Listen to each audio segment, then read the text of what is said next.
look at our country, there's so much potential. We're number one in the world in marine biology, diversity. We're now number one in the world in call centers.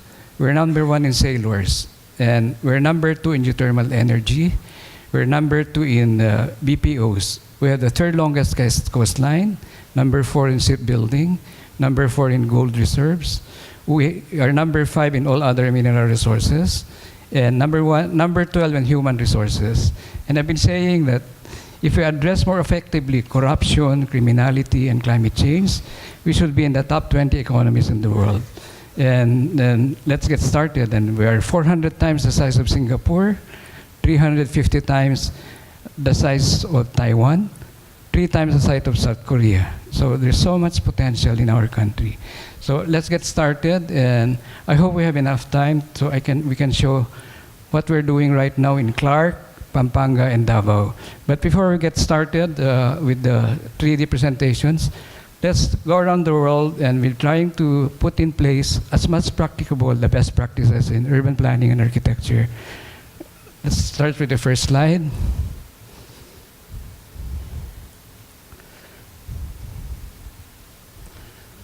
The Highline in New York, it's an abandoned light freight transit line. And the New Yorkers did not want it demolished, so it's now interconnects the tall buildings of New York. Next slide.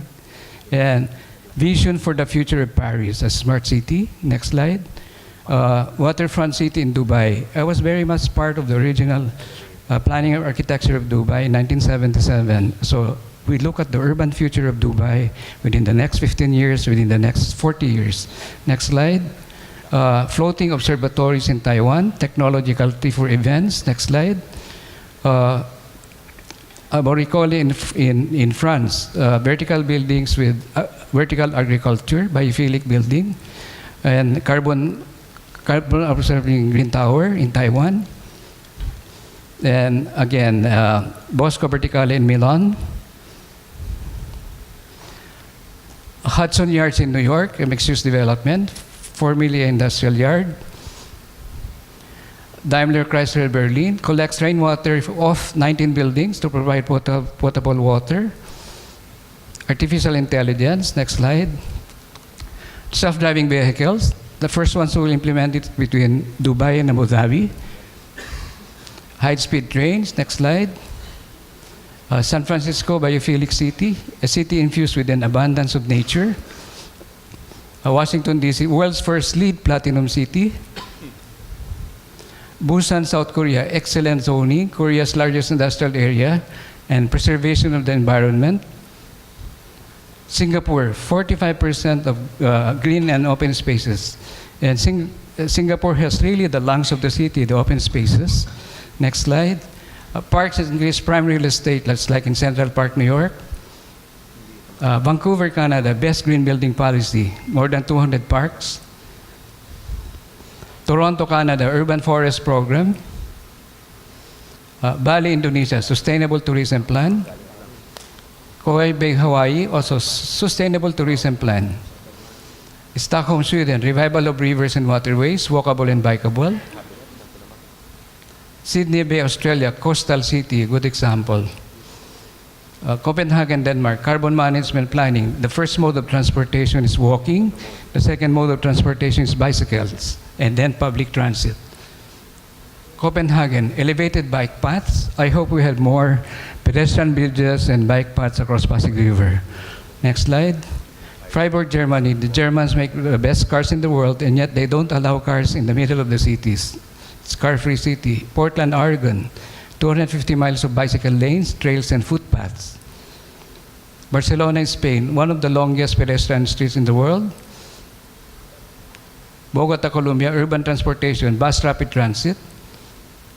Curitiba, Brazil, sustainable urban traffic management.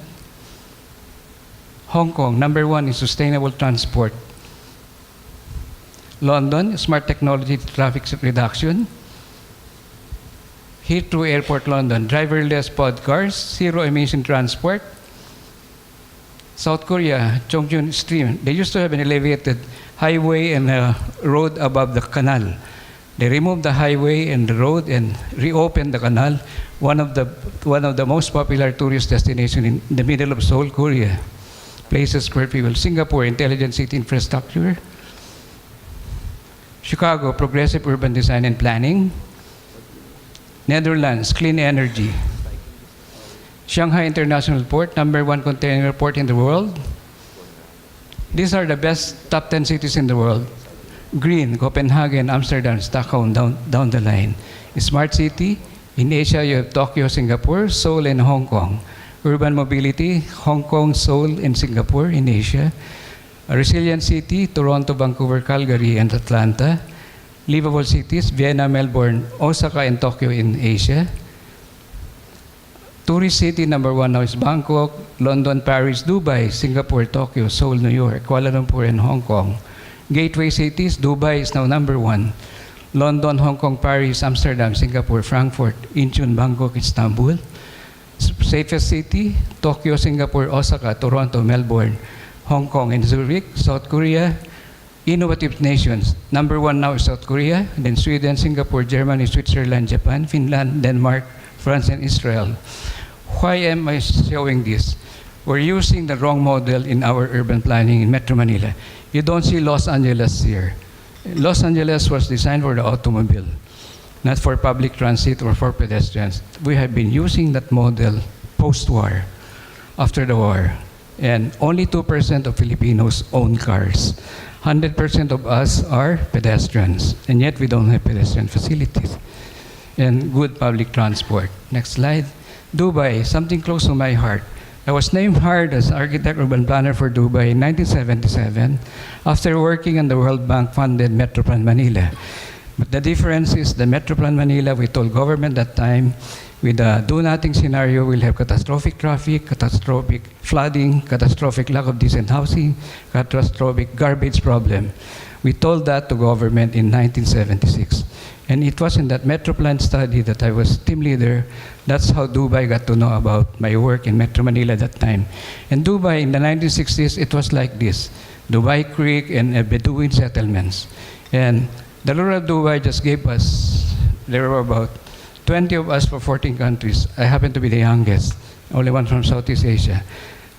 Create a garden city out of the desert. Make Dubai #1 city in the Middle East and North Africa. Design Dubai as if there's no oil. #4 was pace-setter city in the Gulf. And #5 is, I like very much, go around the world with your family and copy. So get inspiration from the best practices in the world and bring it to the conversation table and make Dubai a first world country in 15 years. They were able to do it because they have strong political will, good governance, good appreciation of urban planning, and good appreciation of good design, and strong political will. So this was Dubai in 1974. Those were some of the generalized land use plans, 76, 77. So I was part of. Next slide, urban form, 76. 81, urban form, Dubai growth and prospects. So urban form. So we're looking at the urban future of Dubai. Next slide. Next slide. Next. This was Dubai Creek then. It was dredged and made it navigable. With the master plan, the ruler of Dubai borrowed money through Lloyd's of London and dredged the creek to make it navigable. So this is the same creek that time that was dredged. It's today. Dubai Marina then, Dubai Marina today. Sheikh Zayed Road then, Sheikh Rashid Road today. Still Sheikh Zayed now. Dera then, with the clock tower today area. Dubai Airport then, it was, Manila International Airport was probably 50 years ahead of the airports of Dubai. And the airport of Dubai today, and they're building the largest airport in the world. Next slide. The port of Jebel Ali today, the largest man-made harbor in the world. And Jebel Ali today. I'm showing you this, that urban futures can be done. Dubai then, Dubai now. Dubai then, with the clock towers, wind towers, Dubai now. Dubai now, and the tallest building in the world. 828 meters high. So sustainability, we just borrowed the environment from future generations. The green sustainable development, from green architecture down to green sustainable development. Next slide. Integral ecology. It's people first or social equity, then planet Earth or the environment. Then we can talk about economic goals and profit and prosperity. Then, if practicable, culture, history, and heritage. And it's also practicable, interfaith spirituality. And there are 6 kinds of infrastructure. Progressive, these are the international airports, international seaports, international schools, international standard hospitals, what have you. Hard infrastructure, that's what we know. The roads and utilities are the build, build, build. Soft infrastructure, the ease of doing business, no red tape, no corruption. In Dubai, you can have a land registration in 30 minutes. Here, it may take a lifetime to do it. Green and sustainable, digital infra and artificial intelligence infrastructure, and so on. Next slide. Green urbanism, making communities more walkable, bikeable, integrating places to live, work, shop, and dine, learn, and worship. Next slide. So urban sprawl, that's what we have. To more compact development, segregated. We have exclusionary zoning, not inclusive zoning. To integrated, from congested to connected. So we have also vertical urbanism. People who live in compact city also tend to live about 3 years longer than people who live in less compact city. A new report in metro density says that it's straight. Quality of life improves in compact cities. There's longer lifespan in, for instance, in Hong Kong than the rest of the world. Hong Kong, 71% open space. If the rest of the world, we use the density of Hong Kong, we all the world's 7 billion population, we can all live in the state of Texas. Next slide. Green and sustainable architecture. Next slide. And global gateway logistics city. We plan this in Clark across the airport. Next slide. Development Bank of Regions proposal for Bonifacio. Green architecture as well. And Land Bank Cebu, again, green architecture. We just designed it. And the latest building of the Asian Development Bank, it's LEED certified. And this is for the financial district in Saudi Arabia. These are some of the buildings interconnected with walkways and monorail. And mixed-use developments, maximize this walking, sharing with infrastructure. This is our design for Rockwell. Next slide. And this will be the future. You live downstairs, you shop and dine downstairs, you work in the middle, and you live upstairs. So vertical transportation. This was Rockwell before and Rockwell now. Next slide. Green transportation. And the different modes of transportation, from walking and biking to public transit. And the automobile is the last mode of transportation. So every proposal we have for road transport corridors, 1/3 should be for trees and landscaping, 1/3 for pedestrians and bicycles, and only 1/3 for the moving traffic lane. Because it takes at least 10 trees to recover the oxygen out of the carbon monoxide per car. Pedestrian first, then bicycle, then public transit, then the private car. These are the central business district of Metro Manila. Highway 54, EDSA corridor, supposed to be a transportation corridor. It now becomes a destination, interconnecting the central business districts, surrounded by gated communities. It's how not to do it. Usually when you have mass transit stations, higher density so that you have more people within walkable distance from the transit stations. Next slide. In 2006, I spoke in New York during the 60th anniversary of the United Nations. I proposed then that we can interconnect the whole world with railways, bridges, and tunnels. The first reaction was, what's this crazy Filipino talking about? Then after the next day, people computed it. It would have been cheaper than the Gulf War. So a peace and development project cheaper than war and conflict. So we have been dreaming and proposing that we can interconnect the whole islands of the Philippines, like railways, bridges, and tunnels. With the fast train, it will only take 2 hours from Lawag to Davao. Next slide. So we had proposals to have circumferential roads around Metro Manila, interconnecting with Calabarzon, Central Luzon, like a bridge between Cavite and Bataan. So coming from Cavite, you go to Clark and Subic, you don't have to mess around with the traffic in Metro Manila. Next slide. Next slide, the tunnel for Manila Bay, the bridge connecting Bataan and then Cavite. And when we're not too busy, we take pictures of the uglification of our cities and create architectural perspectives. We call it postcards from the future. And we show it during the birthdays of the mayor. Instead of complaining, we show them how it can be done more beautifully. Like for instance, in Locos Norte, this is the street near the University Belt. So the future, next slide. The Estero in Manila today, postcard from the future. Estero de San Miguel in Malacanang today, the future. Again, a creek in San Juan today, the future. North Harbor Housing in Manila today, postcard from the future. San Pedro Laguna today, postcard from the future. San Fernando, Pampanga today. It can be done like this in the future. Candaba Wetlands in Pampanga today, postcard from the future. Pasig River today, Pasig River of the future, interconnecting the Manila Bay and Laguna Lake through Pasig River with walkways, pedestrian bridges, and so on. Makati on the left, the future of Rockwell, Mandaluyong on the right. And I wrote this in my term paper many years ago, and I wrote, development is not wordable name unless it's spread evenly like butter on a piece of bread. That's inclusivity. And one of my favorite architect urban planners, Daniel Burnham planned Manila in 1905, Baguio and Chicago in 1909. And he wrote this for planning Manila.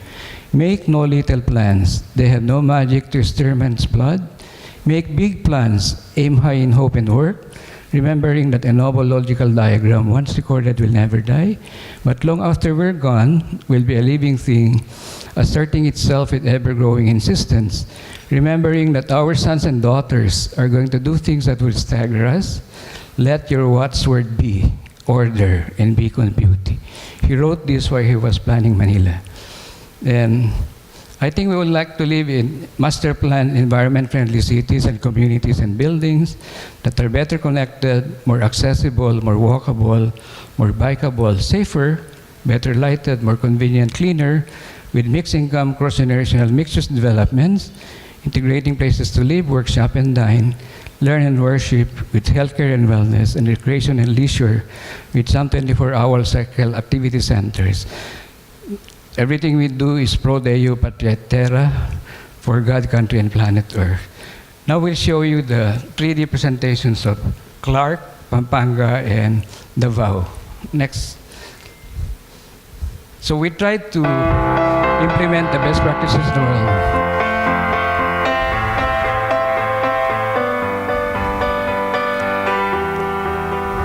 So first, Pampanga. It can be the closest counter magnet to Metro Manila. Metro Manila cannot solve its own problem unless we develop emerging metropolises outside Metro Manila. So Pampanga is 3 times the size of Singapore, 2 times the size of Hong Kong. It's only 70 kilometers from Manila. Again, unlearn the mistakes of Metro Manila and apply the best practices in the world. Agropolis, the farm and the city. There's a lot of farmland where we can bring in the urban amenities in the farmlands. Ecolopolis, the environment and the city, farming, farm tourism, ecotourism, and so on. Aquapolis, the wetlands, the water and the city. Aerotropolis, airport-driven city, so Clark and its surroundings.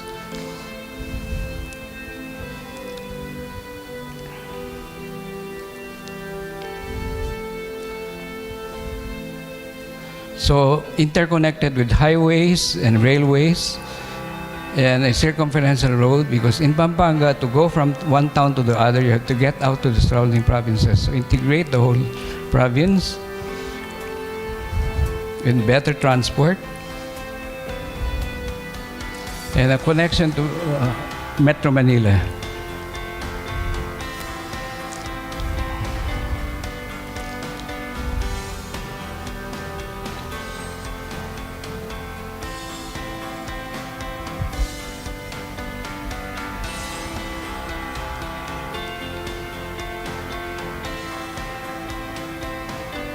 And some of the centers that we'll be creating, like San Fernando and its surroundings,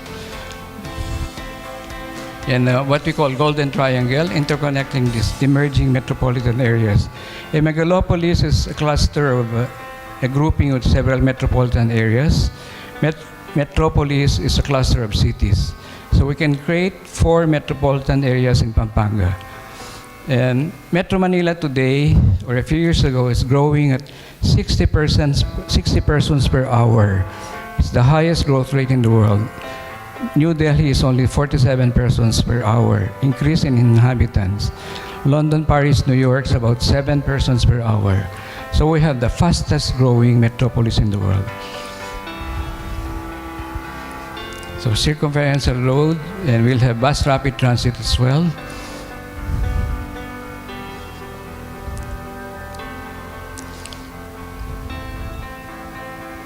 The connectivity to Metro Manila, and the road corridors with buses and cars and bicycles, with trees planted.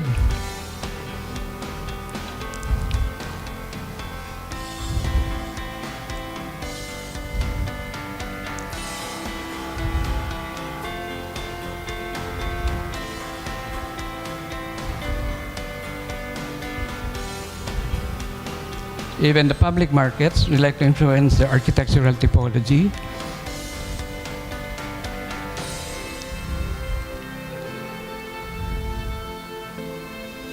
And intermodal transit terminals.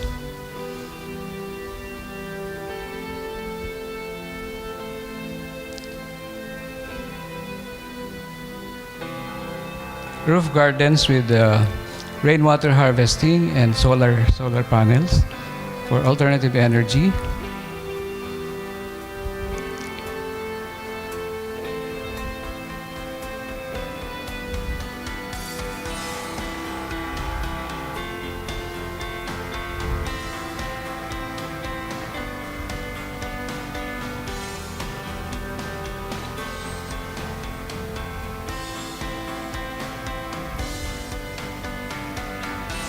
The bus rapid transit, the stopping point are in the middle, so they don't interfere with the curbsides. Interconnected with elevated walkways. This is the 1/3 for trees and landscaping, 1/3 for bicycles and pedestrians, and 1/3 for the moving traffic lanes.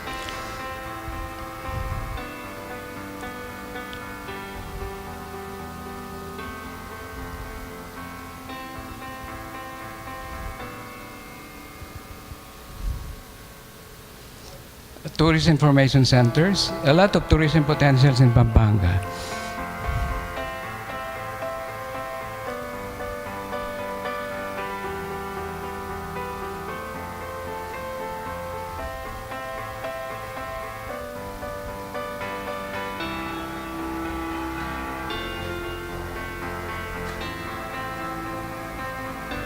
The Pampanga River, it used to be navigable. Reorient the buildings to face the river and make pedestrian promenades and esplanades. If we connect Pasig River to Manila Bay and Pampanga River, it would take only 35 minutes by water transport. 35 minutes is not even enough to get out of EDSA.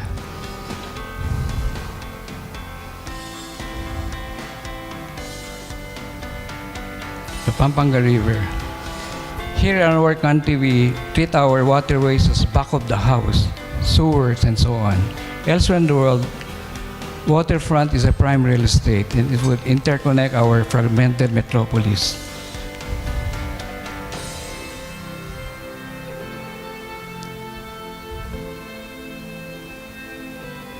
So that's Pampanga. If there's small time, you can show Davao and Clark. So Clark is 4,000 hectares. Makati is only 3,000 hectares. The airport is 2,000 hectares.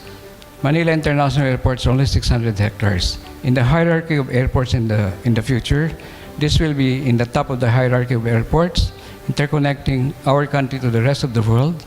And we created 7 districts. So we have the Clark Airport, we have a Southern District, Smart City District, Industrial District, Leisure District, Lifestyle District. Next slide. This is the current Clark.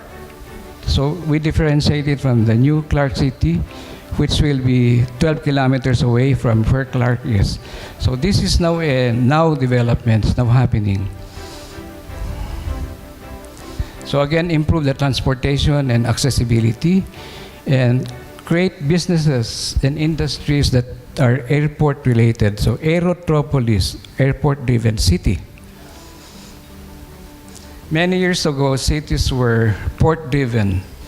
The evolution of cities, they were port-driven, and then railway-driven, and then highway-driven like the fairways, the expressways, the freeways.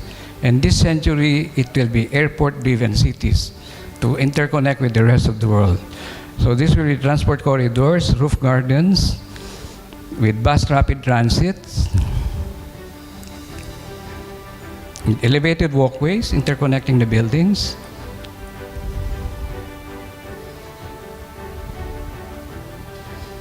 roof gardens, railways,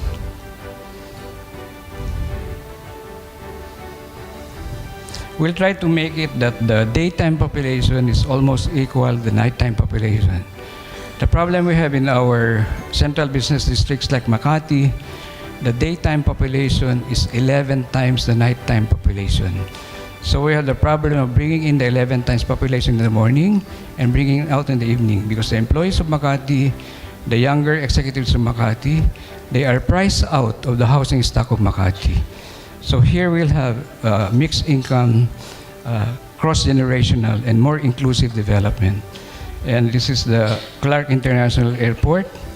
It will accommodate, I think, 80 million passengers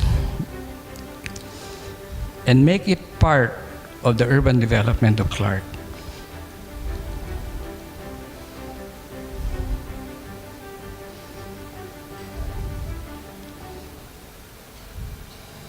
Alfresco dining. When there are more eyes in the public realm, it's better security.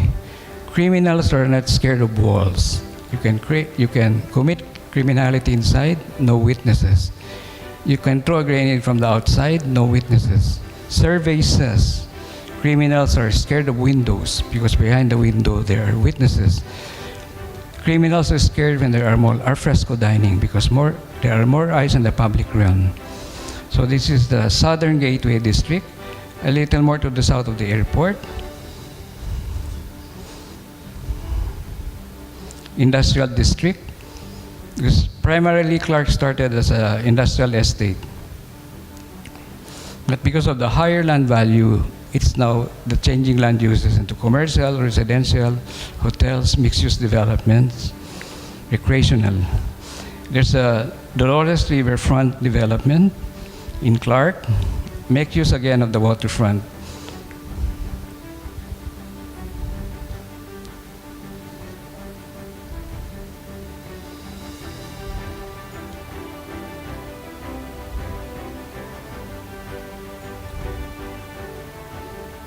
So we unlearned the mistakes of Metro Manila, and again, trying to implement the best practices in the world. So the 7 districts will be integrated.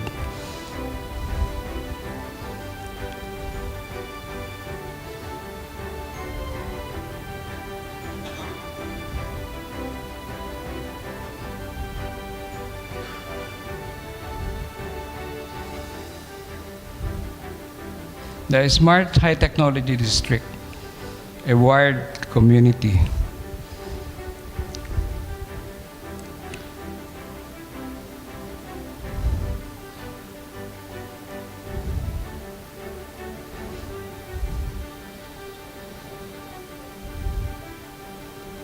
the road corridors. Stutzenberg Central Park and Civic Center. Stutzenberg was the original name of Clark. We hope some of the government offices relocate here. We'll try to preserve the old houses as heritage with taller buildings behind them. Again, you can see a lot of alfresco dining to make the road safer and make it more alive instead of having blank walls. The big parade grounds right now, it will be the Central Park of Clark.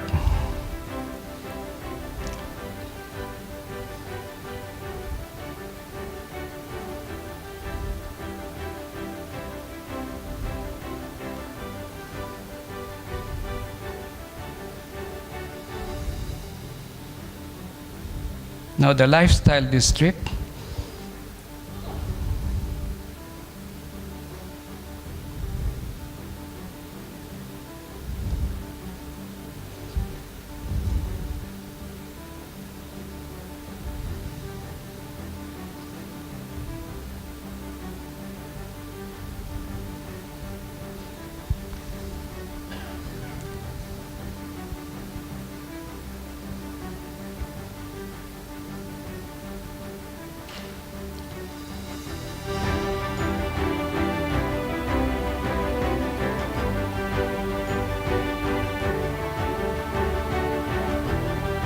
And the leisure district with the golf courses and other leisure activities.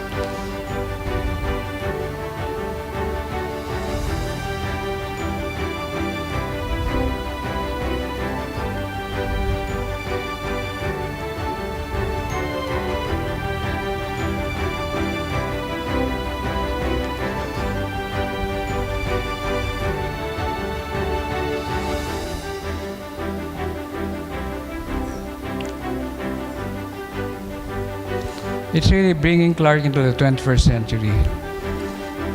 And I hope it will be a model for urban development the rest of the country as counter-magnets to Metro Manila.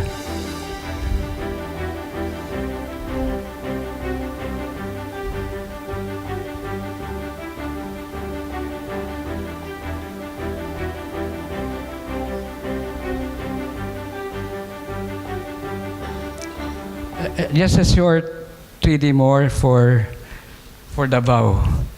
Metro Davao is composed of 8 local government units. Metro Davao is not just politically correct. It has the highest growth rate in our country economically, 8% per annum. And it's the largest land area as a city, Davao City itself. And the hinterland of Davao is Mindanao. Mindanao is about the size of South Korea. So we can justify the largest seaport, the largest airport that may be introduced in Davao. So we start with the gateways. And even Davao, Mindanao now is getting more important. Celebes Sea connects South China Sea and Pacific Ocean. So Celebes Sea right now is a important navigational route, and we are changing the paradigm for Mindanao as a back door to the Philippines to a front door to the Philippines from Australia, New Zealand, Southeast Asia. So we encourage them to build high-density developments outside the city.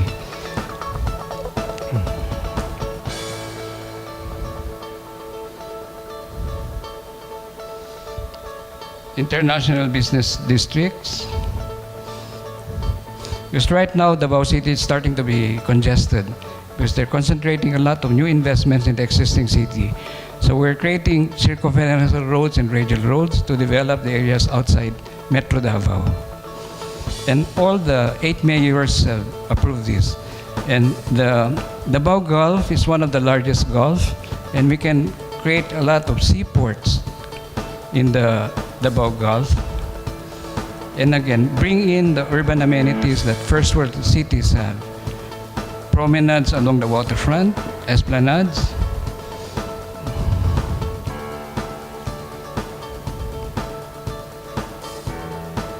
The ports as a gateway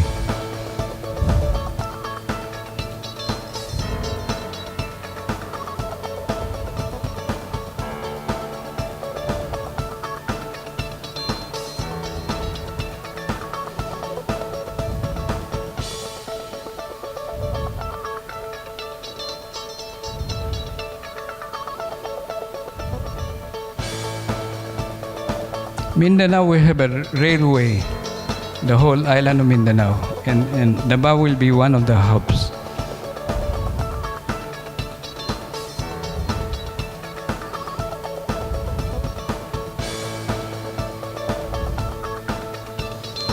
It can even accommodate marinas and cruise ship tourism.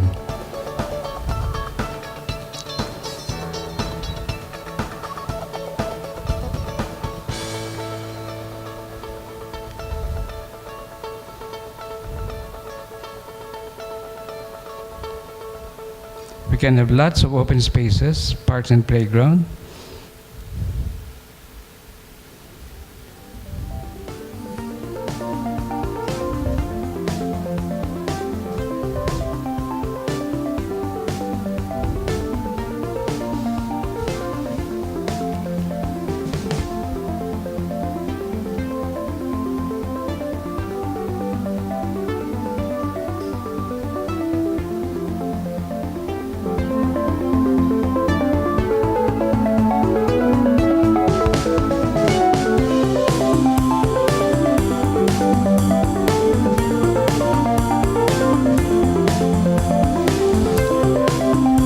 At least in Davao, all the 8 mayors seem to have the political will to implement this plan. And we'll be presenting this to the President on February 18. And many of the infrastructure now is going to Mindanao. Our colleagues here, Dave and Tony, they know that Mindanao is a priority development, especially if they address more effectively the peace and order situation in Muslim Mindanao. Unfortunately, when terrorism happens, it's more in the small portion of Mindanao, but it affects in international perception the whole island. I feel safer in Davao than in Metro Manila.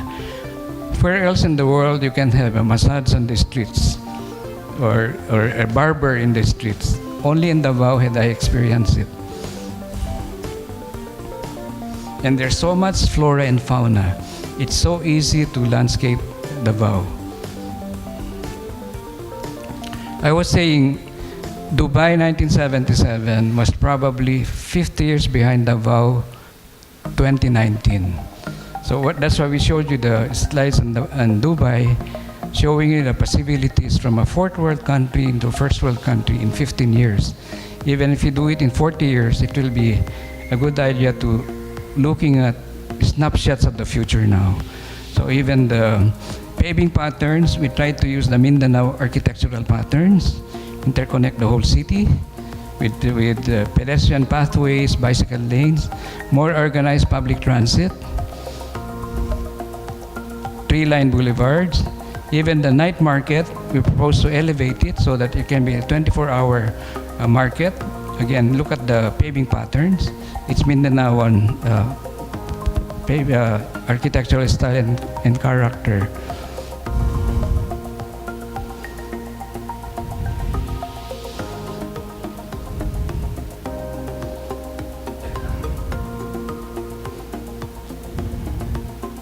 The eagle, pedestrian pathways that are shaded with trees and more landscaping. The road corridors.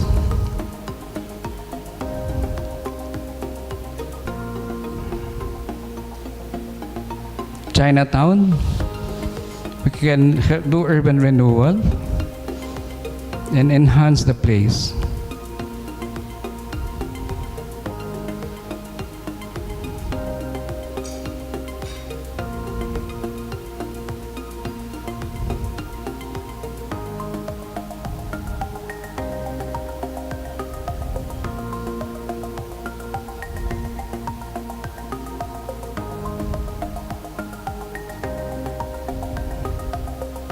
Davao is now becoming a cosmopolitan city.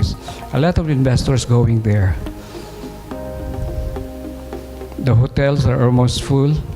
Even the intermodal transit terminal, we use the Mindanao architecture to create a sense of place.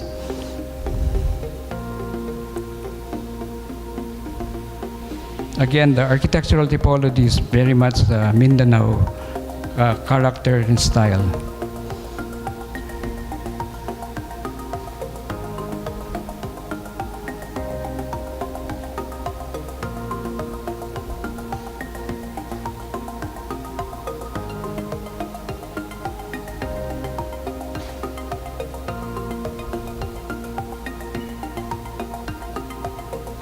The pedestrian bridges, they can also be landscape.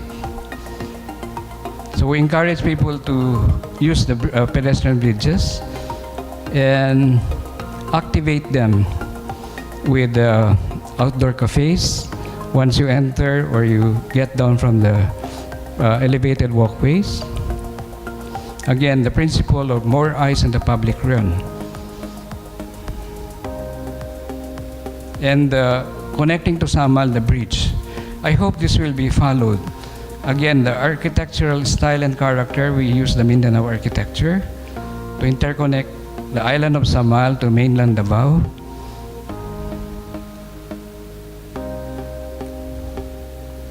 With all kinds of transportation, cars, buses, pedestrians and bicycles, and a light rail transit below.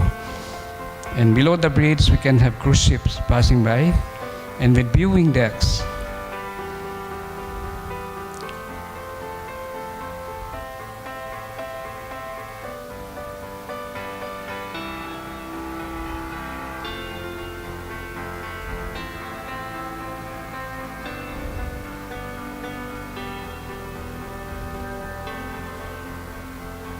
So with car lanes, bus and truck lanes, planting strips, pedestrian walkways, bicycle lanes, and a light rail transit.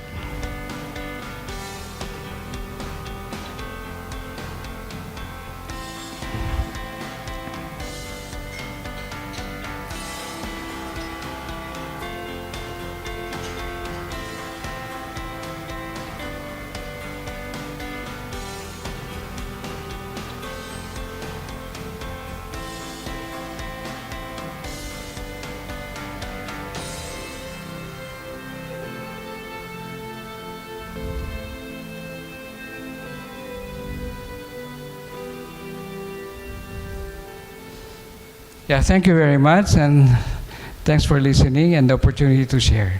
Thank you.